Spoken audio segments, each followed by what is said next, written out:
Depois das duas partes que já expus, vimos ao lado esquerdo de Nossa Senhora, um pouco mais alto, um anjo com uma espada de fogo na mão esquerda. Ao cintilar, despedia chamas que pareciam iam incendiar o mundo, mas apagaram-se com o contato do brilho que da mão direita expedia Nossa Senhora ao seu encontro.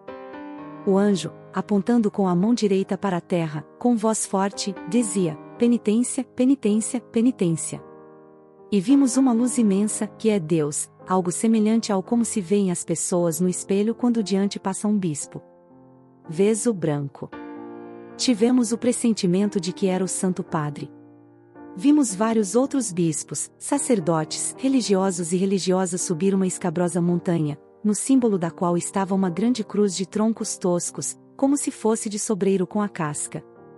O Santo Padre, antes de chegar aí, atravessou uma grande cidade, meio em ruínas e meio trêmulo, com andar vacilante, acabrunhado de dor e pena, ia orando pelas almas dos cadáveres que encontrava pelo caminho. Chegando ao cimo do monte, prostrado de joelhos aos pés da cruz, foi morto por um grupo de soldados que lhe disparavam vários tiros e setas, e assim mesmo foram morrendo uns após os outros, os bispos, os sacerdotes, religiosos, religiosas e várias seculares, cavalheiros e senhoras de várias classes e posições. Sobre os dois braços da cruz estavam dois anjos, cada um com um regador de cristal nas mãos, regando nelas o sangue dos mártires e com eles regando as almas que se aproximavam de Deus. E isso então, está a terceira parte do segredo de Fátima. Vamos agora à interpretação deste terceiro segredo. O cardeal Joseph Ratzinger, hoje Papa Emérito Bento XVI, prefeito da cidade da Congregação na época civil, disse que se trata de uma visão do século XX, século este impregnado de mártires do comunismo, do nazismo e de outras forças inimigas da Igreja e de Deus. Milhões morreram pela fé. Na interpretação dos segredos já bastante publicados e conhecidos, feito pelo cardeal Ratzinger, alguns pontos merecem ser destacados. A palavra-chave da primeira e segunda parte do segredo é salvar as almas, a palavra-chave da terceira parte é penitência, penitência. E é o mesmo cardeal que lembrou que a irmã Lúcia lhe disse que o objetivo de todas as aparições da Santíssima Virgem era fazer crescer cada vez mais a fé, a esperança e a caridade. A visão do anjo, é o segundo ponto aqui que podemos destacar. A visão do anjo com a espada de fogo representa o perigo da destruição da humanidade por si mesma, por meio da guerra e de outras formas. O brilho da Mãe de Deus aparece com uma força capaz de vencer as forças da terrível destruição. Terceiro ponto, o sentido da visão não é mostrar um filme sobre o futuro, mas uma forma de orientar a liberdade humana a buscar o bem. Há que se evitar, portanto, as interpretações fatalistas do segredo, como se tudo já fosse traçado para acontecer. Como evitar a liberdade dos homens? O futuro é visto como num espelho, de maneira simbólica. Sinais aparecem, uma montanha alta, uma grande cidade meio em ruínas e uma grande cruz de troncos toscos. A montanha e a cidade são um lugar da história humana, de convivência mas de luta, como uma subida árdua no qual o homem destrói com as próprias mãos, porque ele mesmo construiu cidade em ruínas. No alto da montanha, está a cruz, meta e orientação da história humana, sinal da miséria humana e promessa de salvação. A visão mostra o caminho da Igreja como uma via sacra, ladeado de violência, destruição e morte, mas também de esperança. Diz o cardeal que nesta imagem pode-se ver a história de o que se finda, o século dos mártires, dos sofrimentos e das perseguições à Igreja, século de 2 guerras mundiais e de muitas guerras locais. No espelho desta visão, vemos passar as testemunhas da fé deste século. O cardeal fez questão de recordar o que a irmã Lúcia disse ao Papa João Paulo II no dia 12 de maio de 1982, um ano após o atentado sofrido por ele. A terceira parte do segredo se refere às palavras de Nossa Senhora: senão a Rússia espalhará os seus erros pelo mundo, promovendo guerras e perseguições à Igreja. Depois das duas partes que já expus, vimos ao lado esquerdo de Nossa Senhora, um pouco mais alto, um anjo com uma espada de fogo na mão esquerda. Ao cintilar, despedia chamas que pareciam iam incendiar o mundo, mas apagaram-se com o contato do brilho que da mão direita expedia Nossa Senhora ao seu encontro. O anjo, apontando com a mão direita para a terra, com voz forte, dizia: penitência, penitência, penitência.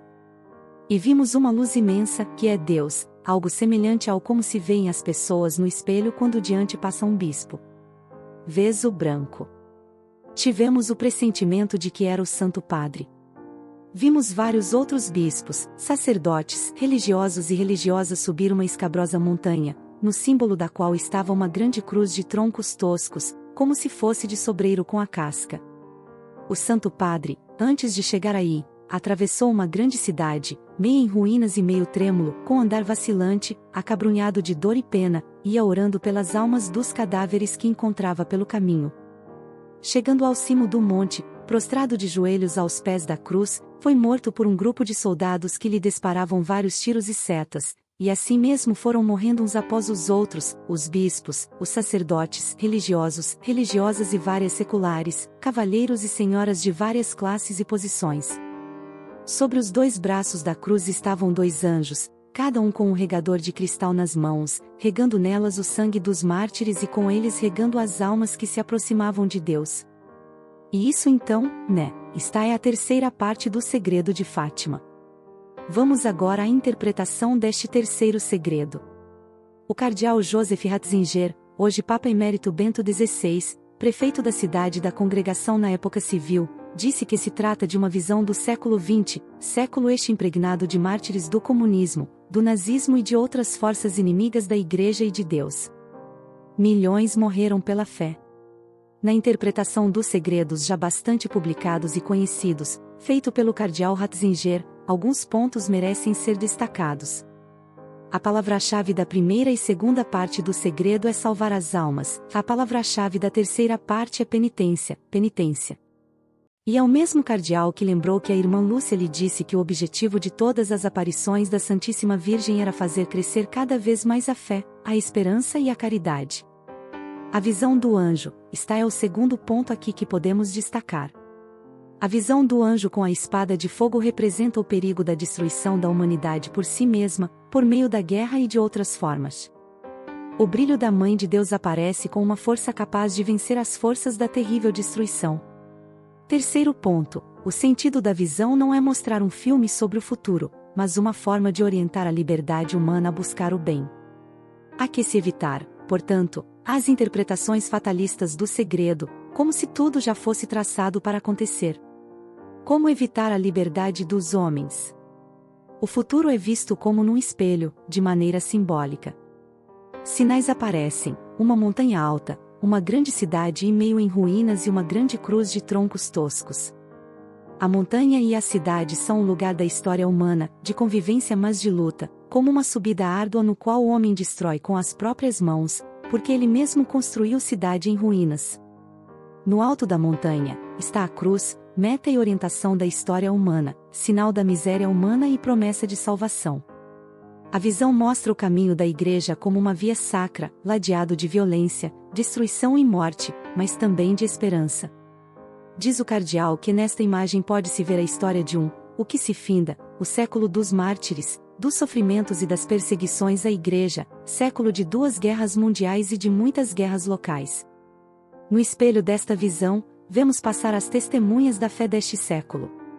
O cardeal fez questão de recordar o que a irmã Lúcia disse ao Papa João Paulo II no dia 12 de maio de 1982, um ano após o atentado sofrido por ele.